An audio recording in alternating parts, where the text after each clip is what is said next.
record here. All right, Kevin back with you for another episode of the $1 Million Relationships Podcast. And today I am here with Kyle Duford. Kyle, welcome. So awesome to have you, man. Thanks, Kevin. It's a pleasure. Yeah, and I'll tell you, I want to start by giving a shout out to the folks over at the Podcast Guest platform because that's how you and I met. And without them doing the work that they do, you and I probably wouldn't have met, and we probably wouldn't be having this conversation That's right probably now. true. So Probably I am true. incredibly grateful to those guys. And so what I'd like to do is just start off, Kyle, by turning it over to you so that you can share, what you do, who you serve, what inspires you most about the work that you do and the impact you're making in the world. But also, I'd like to hear some of the backstory of like how we even got here, how you got into doing the work that you do. Well, I mean, that's a lot to unpack, Kevin. There's a lot there. Why don't I start with a little bit about who I am and why you even feel like I should be on your show? Totally.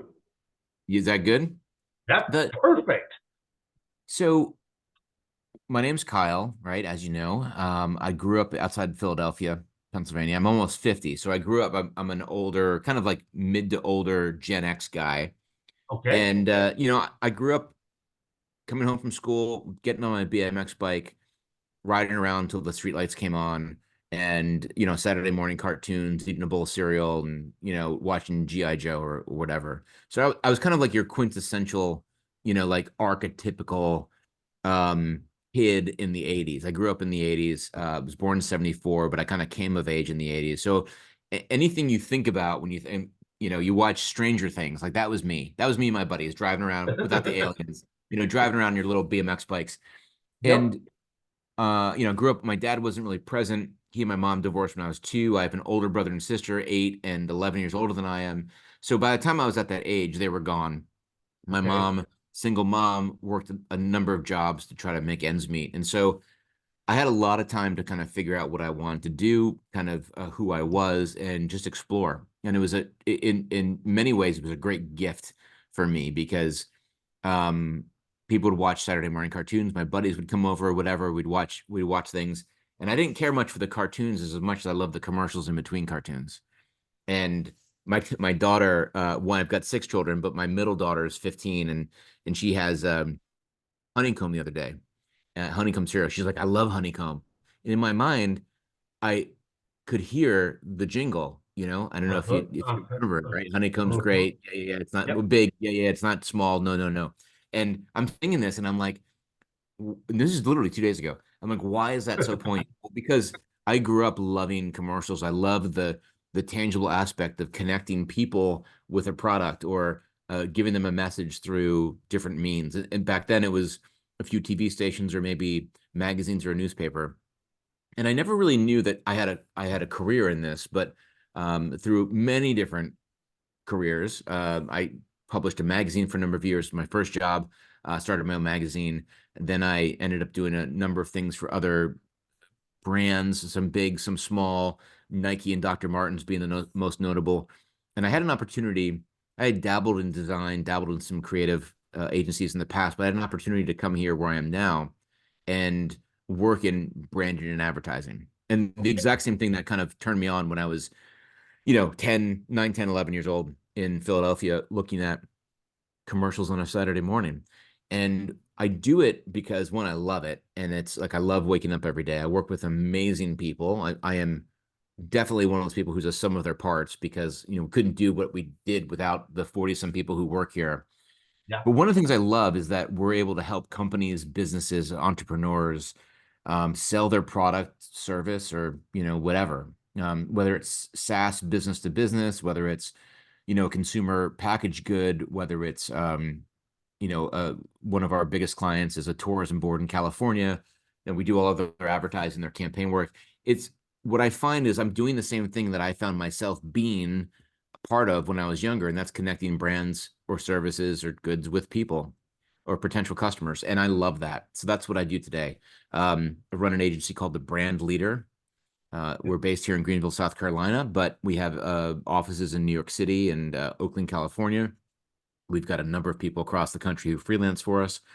We've got great clients. And yeah, I have the absolute privilege of waking up every day and trying to figure out how to sell a product through advertising, communications, public relations, whatever. And it's a blast. So there you have a little bit of my backstory and a little bit of what I Yeah, do at the exact same time. yeah, exactly. Wow, very cool. And there's no hiding the fact that you are incredibly passionate about. I mean, that comes through loud and clear, Kyle. So, Oh, thanks. and Thanks. and all the stuff you shared about, growing up in the 70s and 80s, I can totally admit, because I was there, right there along with you, man. Yeah. And I Yeah. remember riding bikes as a kid, and just, yeah, all that stuff that you don't see kids do so much today and stuff. But man, No, and that's a shame, right? I mean, I could tell you I'd come home from school and I'd watch, well, my older brother, when we were younger and he was still around, he'd make me watch the reruns from his, not his generation, but from, because he's an older Gen X, but from his, I guess, era, maybe. So we'd watch Hogan's Heroes, Get Smart, Gilligan's Island, I Dream of Jeannie, even older ones like Leave It to Beaver. And I just became enamored with these things, and they were just fantastic. But then the new ones, I would watch like the A Team and Knight Rider and all that stuff, like Dukes of Hazzard growing up. So it was really fun for me because I got a little window into my brother's world, which was we used to watch Hogan's Heroes together all the time every day after school, yeah, and there's something really fun about that, just those memories. And he turned me on to Get Smart, and watching. I mean, I think Get Smart is one of the funniest shows of all time. But it's watching, awesome. yeah, somebody yesterday said, are we in the cone of silence? And I'm like, I don't think that means what you think it means because the cone of silence never worked. Um, but it was really fun for me. And then he introduced me to things like James Bond and pop culture. And I grew up on Roger Moore being the James Bond of our day and just really fun things. And so it was just a blast. It was just a real blast. And I it developed this love of pop culture for me, this love of kind of historic comedy, if you will, how things are made. I really loved the process of how to come up with the thing.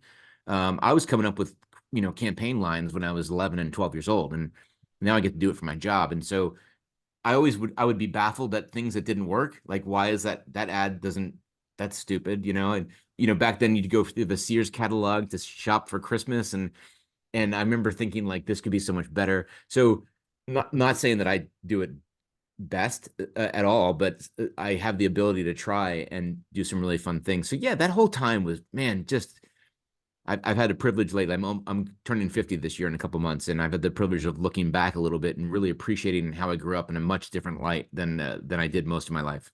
Totally, Yeah. totally. Yeah. Wow. Very cool. Okay, so now that we've got a little bit of context set, Mhm. we'll switch gears just a little bit, and I'm gonna reiterate the question for the benefit of our listeners. Okay. So, Kyle, have you ever met or been introduced to a person or persons that completely changed the course of your life or your business, so much so that much of what you have today would not be possible if not for this person or persons? And Kyle, I'm just really excited to hear your story, your experience around this topic of relationships. I appreciate the question. I really do. I would be a fool to say that there's any one person who helped, helped drive the course of my life. Because I think back in my life, my brother is a very important part of my life, and he doesn't live here anymore. He lives in Morocco, and our relationship isn't as close as it used to be. But I mean, for the things I just mentioned, he got me into, like, I was quoting the Holy Grail around the office the other day, is because my brother made me watch that movie, 100 times with him. And so, my kids don't think it's funny at all, but that humor I love. So my brother, I credit a lot to. My father, who was also absent most of my life, like I said earlier, um, he had this unbelievable drive and work ethic. He owned his own company. He woke up early every day. He built his own house, for Pete's sakes. Like, Wow. and he didn't know how to do it. He just learned. He had someone pour the foundation, and after that, he did everything himself. And I just admired that. And for all the negative parts about my father, he really instilled a great work ethic in me. My grandfather was an inventor. He worked for Bell Labs. He helped invent the first telecommunications satellite, Telstar, that Wow. everything else today is based on. The Yep. first transatlantic water cable, the phone we all used in the 80s, the trimline telephone that you hang on the wall in your kitchen, he invented. And for me, like I learned, kind of inquisitiveness and curiosity, and could things be done scientifically from him? And it just goes on and on and on. My young life leader in high school was a huge part of my life. He introduced me to Jesus, who's you asked me who I served earlier. That's the answer there. The and so there's so many different people, and in business, again, so many people who've helped me out.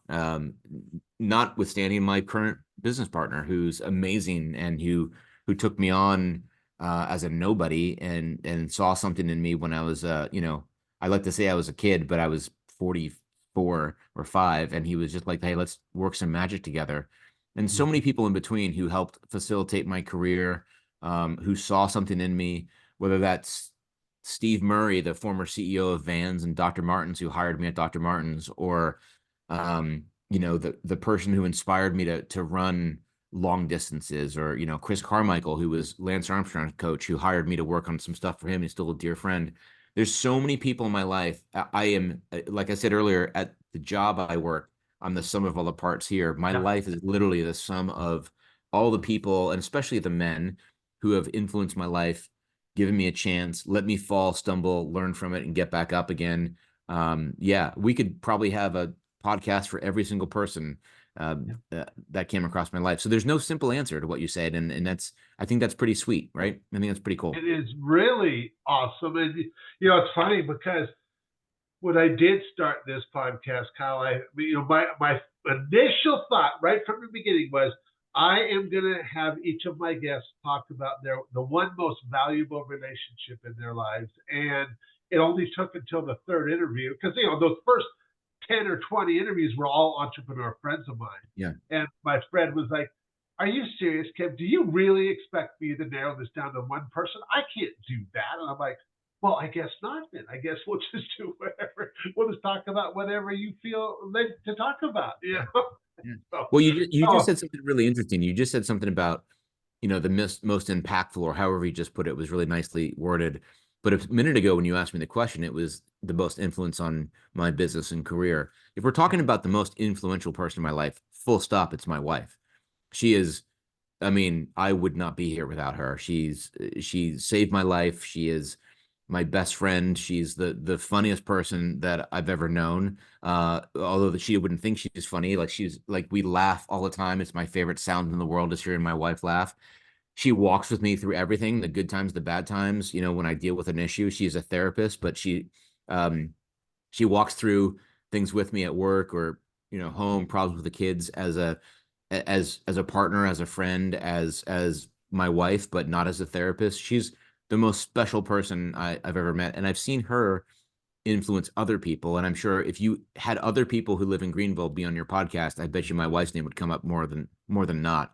But she's just really special, and to me, if I could be like her when I grew up, I might have something there. So the most influential person absolutely is her. But as far as business wise, and she's influenced my business career most certainly. But yeah, so I'd be remiss if I didn't mention her. yeah. Wow. And you and me both. Well, in fact, it's interesting because we just, as we're recording this, we just had Valentine's Day a couple of days ago, and my wife and I were talking like, wow, this is our 20th Valentine's Day together, Very cool. and Congratulations. listening to you talk about your wife, it's like, man, I'm like, you know what? I am just such a blessed guy too, Mm. and I think, I mean, I can tell you for a fact that well, I've got 7 children. We currently have 6 grandchildren. One of them we just celebrated her third birthday last night. That's fantastic. That's And fantastic. I love it. and I just feel like so much of what inspires me to do what I do is my family and stuff. And I just owe so much to my wife Lisa for many of the same exact reasons that you've talked about your wife and stuff. And Yeah. I know a lot of entrepreneurs who, they certainly would not be where they are in business without having a wife that is just so supportive of us and stuff, Yeah. and there for. I've mentioned my dad a few times, and he was a very interesting guy. He was troubled a little bit. He finally found himself, unfortunately, right before his death. Married a bunch of times, like 7 or 8 times. I'd even lost count. My mom was towards the end. I think she was the third or fourth last. Okay. And he died married to his last wife. And um, he was kind of a misogynist sometimes, kind of just a womanizer. And but every once in a while he'd say something really poignant that it still sticks with me. But he said this, and I'll never forget this. I was very young, and he would always call me Kai, which I hated. But he'd say, "Hey Kai, you like that guy right there? He's successful, whatever." I say, "Yeah, cool guy, whatever." He'd say, "Behind every good man is an even better woman." And I'll never forget that. I didn't know what it meant then, but I absolutely know what it is now. So Yeah. if there's Yeah. any good in me, it's influenced by my wife. Totally. Totally. Yeah. Yeah, I mean, I totally feel the same way that, I mean, she has stuck with me through all of it, and she's still here, and I'm just like, I'm incredibly grateful for that. you Very know? cool. Yeah. I love that, man. That's special. Not a lot of men admit that their wives are the center of their universe, or mean it, and I can tell you do, and so I applaud you for that. Congratulations on 20 years. Yeah, yeah. Well, I appreciate that, and yeah, that's an accomplishment for sure. And I couldn't even imagine, spending my life with anybody else. So I just, I mean, if you look back Hmm. at these, because you've got a number of relationships. You've talked about your brother, your father, your business partner. You've talked about some clients. You've talked about your wife. If you look at all these relationships, I want to, and I'm sure you can come up with a lot of examples of this, but I want to bring this back around to you. And if you look at a situation where you were able to make a really substantial impact, Hmm. that you just look at that and go, man, that was so amazing. And yet you also know, hands down, that would have never happened if not for your relationship with who, any example of who you've already talked about. So what is Yeah, I mean, this is a really it might be a longer answer than you wanted, that's but totally uh, fine. That's people, totally fine. people have turned off. They're going to wait for next week for the more interesting entrepreneur, of which I'm not. I'm not an entrepreneur, by the way, but I was at one point. Uh, so I'll tell you a little anecdote. So you said you've been married for 20 years. So I'll be celebrating my fifth wedding anniversary this September to a woman that I was Congratulations. first engaged to almost 30 years ago. Wow. We were Wow. engaged. We were engaged in college, and long story short, this is before internet, before mobile phones, all these things. She was at a 1 year Bible school in Estes Park, Colorado. I was attending the University of Colorado. We met on the University of Colorado campus. We fell in love. We were each other's person. It was an amazing time. She finished before I did because she was at a different school, and I had about 3 more weeks of finals and whatnot. So she drove back because she didn't fly and was too expensive back then. She and her best friend, two girls, drove back from Boulder, Colorado to Florida, outside Fort Lauderdale. I never saw her again.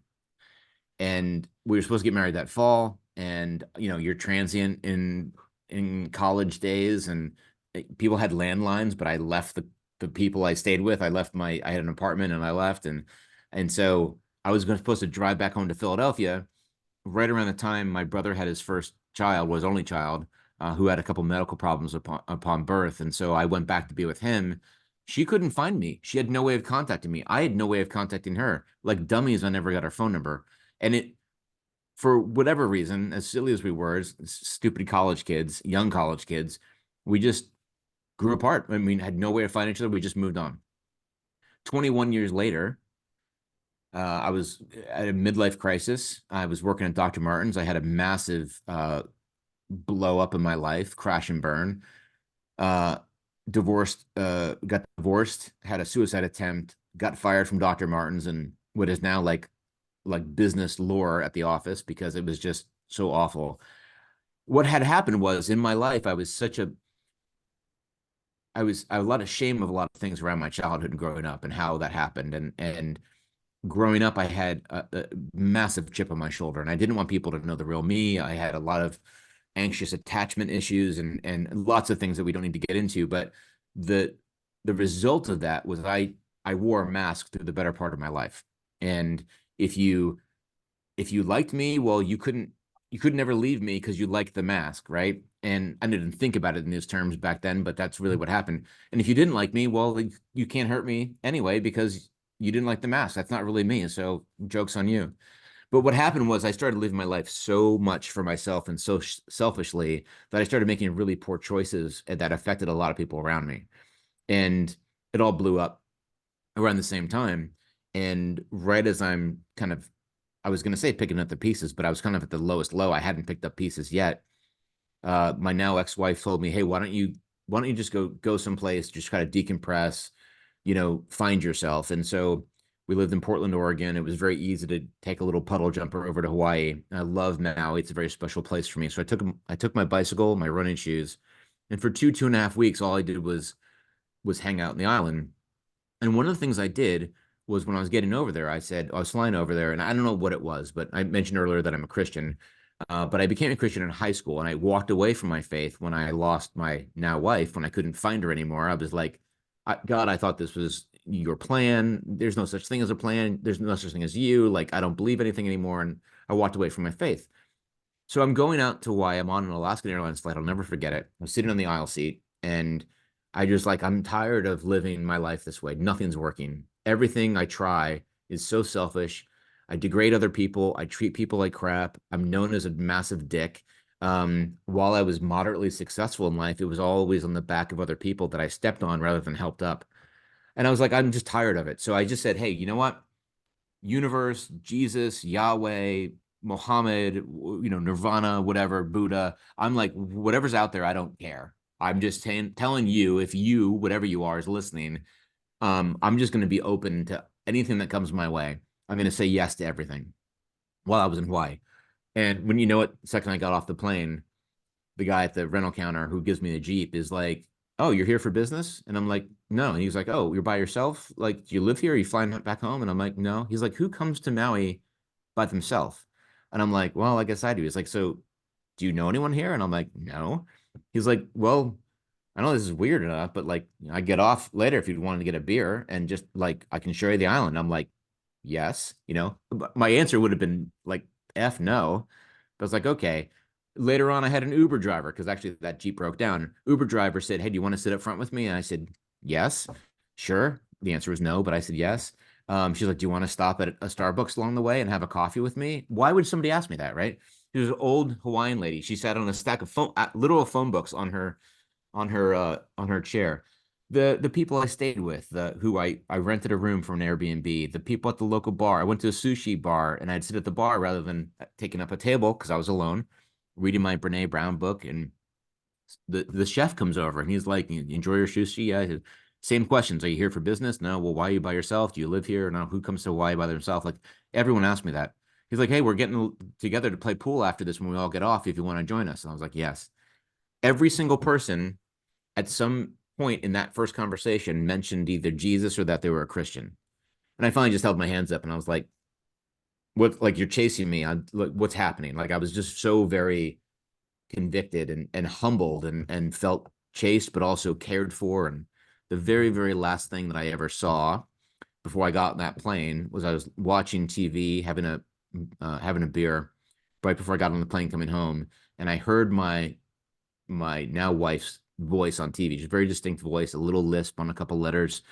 And I heard her and I looked up and she was on TV being interviewed.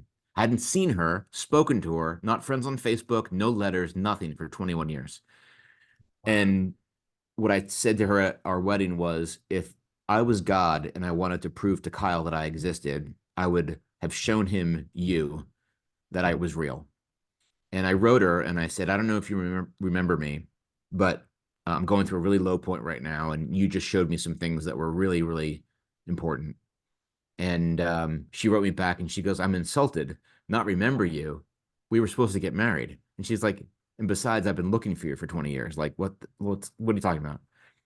And we started talking, and it was just talking, just as like to catch up. And we found out as we were talking that both of us had lived inauthentic lives ever since we left each other, and we were very unhappy. And she was separated already, and I was already on the way to be divorced in a month or two, and we realized that we still cared for each other deeply and still loved each other. We fell in love as adults again. I tell you that entire story to say this.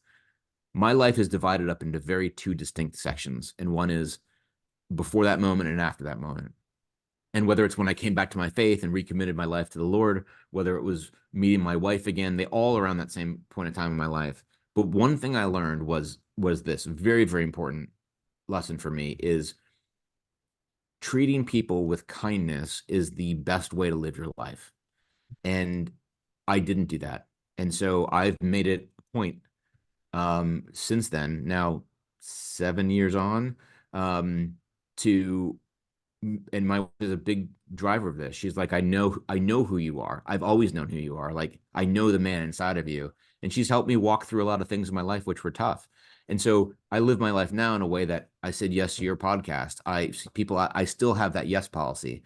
I'll take a call from anybody. I'll spend 15 minutes with anyone who wants business advice or branding advice or whatever we do. And so my life is most definitely influenced by her. But it was at that moment when I realized it's so much better and so much more fun to live your life for other people rather than to live it for yourself. And so I can invest in my children. Her three children are now part of my family, and my three children are part of her family. That we make no distinction between them. I walked her eldest daughter down the aisle. She calls me dad.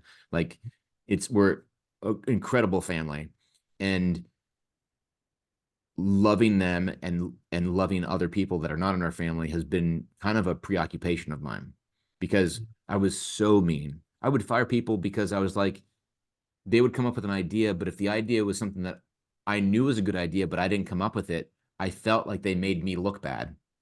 So I mean, it's just awful. I was just an awful human being.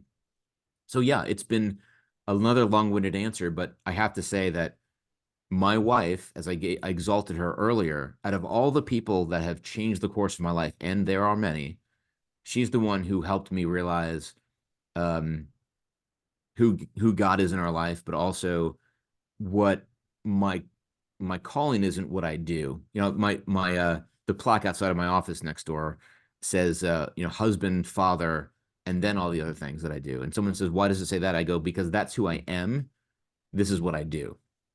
And learning that was a very, very hard lesson, but realizing that, yeah, when my kids need me, when my wife needs me, or when colleagues need me, I will drop anything to be there. And so, again, long-winded answer, but for me, it's very important to say that, everyone who had an impact in my life, and like I said, there's so many, uh, having somebody who has taught me and shown me, because her own grace and her own empathy and her own vulnerability and transparency and love and trust, and how she treats people with kindness, and always looks at people with the benefit of the doubt, where I would always look at people thinking they were up to something. She's shown me so much about, like, it's so much more rewarding to love people, even if you don't have a right to, even if you don't know who they are, because you never know. And I've learned this so much at my age now. You never know what's going on in people's behind their mask, because That's right. everyone has one. It might be thinner than others, but everyone has one. Yeah. And you never know what's happening at people's homes or with their family or with their own health or finances or anything. And I don't take that for granted anymore. I probably do a really crappy job of that. And I probably do a really crappy job of being kind all the time. In fact, I know I do, but I try to really just figure that out. And what I found is, and maybe we can loop this back to business a little bit. And what I found is that doing that in business develops long-term relationships with clients or vendors or people, like-minded people like you. Um, I'm in a couple different forums of people who run agencies like mine, or like ours, I should say. And it's really important to me that I leave every interaction with people going, wow, that man, Kyle, I'm talking about me, that guy has really, really shown me something I didn't deserve or felt I didn't deserve. So that lesson I try to impart on others when they have an interaction with me. So who knows? Maybe one day I'll be referenced on a podcast of yours that someone says, that guy Kyle affected my life somehow, and that's the hope. But even if it happens or doesn't happen, I'm going to keep striving to doing it. So yeah, there's your answer. Well, I'll tell you, that was not a long-winded answer at all. And, it's so interesting because, you know, um, what you just shared right there is such a perfect and just such a beautiful example of, you know, everybody wants to create, every entrepreneur wants to create relationships and grow their business. They want to meet people that help them grow their business, expand their business, all that. But what they don't realize is that the way that we really make connection with people is what you just shared right there. Sharing that's when people really connect with us. And then they're like, they get to know us a little bit. And then the doing business part, that's so doggone easy. Yeah. That part is easy.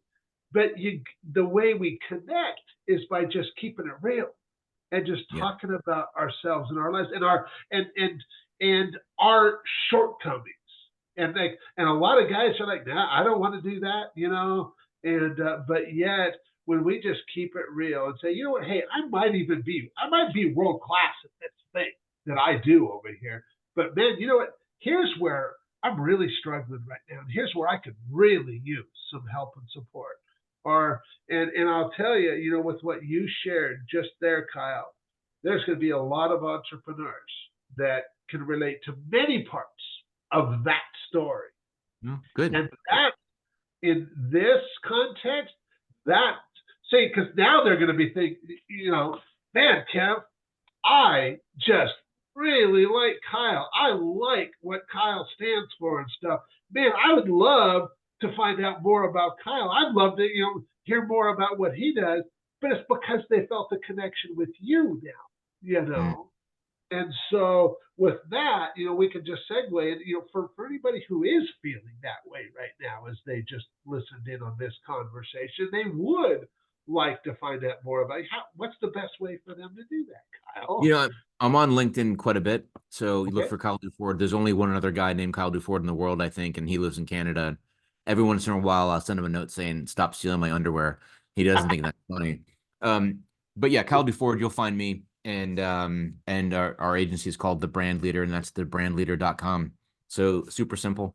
And yeah, it'd be a privilege and pleasure to speak to anyone who's listening to this. And if anything I said struck a nerve or chord, or if you want to yell at me, I mean, that's fine too. So take it. There you go. Well, Kyle, I want to thank you so much for taking the time to have this conversation and just share from your heart because, like I said, the goal for this podcast has always been really simple is I want to use these conversations because we got a lot of entrepreneurs that follow this podcast that are doing some really amazing things in this world, running some amazing businesses. But yet the goal for this podcast, I just want to use these conversations to just inspire them to create more meaningful, rewarding, and profitable relationships in their own lives. And you've hit something a few times. I gotta interject real quick. And I mentioned it earlier. You just mentioned it about relationships and connection. And when you're running a business, when you're trying to build a new product or launch something or, spin up a company that does X, Y, or Z, people forget that there's something that people don't, unless you're a commoditized product, which is like, you're just buying it because you need it, like toilet paper. And there's so many other commodities out there, but you really have to show people why they should care about who you are. And that's called brand positioning. And that's what we do all day long. But one of the things a lot of people that we work with, especially entrepreneurs with startups or, like companies that have just been infused with capital, whatever it is that they're trying to boost who they are, understand who they are better. One of the things we always tell them is that a brand, you've heard it a million times, a brand is in the logo. And a brand is, we define it as an emotional connection between the company, the product, service, or whatever goods you have with your consumer or potential consumer. And if you think about things like Nike or, I mentioned Vans earlier, or companies you like, Starbucks, Coca-Cola, whatever, there's a human relational, emotional connection that we feel when we see those colors, that logo. You walk into a Starbucks and they scream your name wrong, or whatever it is, the way you get excited about the smell of a pumpkin spice latte, all those things together. David Ogilvy, the famed ad man of the 60s, the father of advertising, said that it's the intangible sum of the attributes of a company that which make up a brand. And if your brand can be known for something that you can own so much, like kindness, treating people fairly, giving them a product they need, really showing them a connection, that you can start building those connections in business as well. Yeah. So you just teed me up on that one, and it was just, you can't overlook it, because all the things I've learned in my life, the stories I just told you, really help other businesses work through their through their companies and through what they're Yeah. doing, and try to learn, Yeah. because it's all about emotional connection. And if you don't have it, Yeah. might That's as well right. just call it in. So That's right. That's right. Yeah, I mean, it's like, when we have that kind of connection, that kind of relationship, like I said, the business part becomes really easy, yeah, yep, because when we're aligned that way, it's really easy to do business, and we don't, and like that, it just, we just attract business to us, yeah, and people, especially, I mean, entrepreneurs, especially, we are starving for real, meaningful connection, what everybody we is. all want, Yeah, you know. everybody And is. so, yeah, yeah. Well, Kyle, thanks again. This has been absolutely awesome. I am just so glad that we got to have this conversation, and I am just really excited to get this out and share it with a lot of other entrepreneurs, because I know how impactful it's going to be. So thank you Well, so much. thanks for having me, Kevin. It's been a pleasure. Absolutely.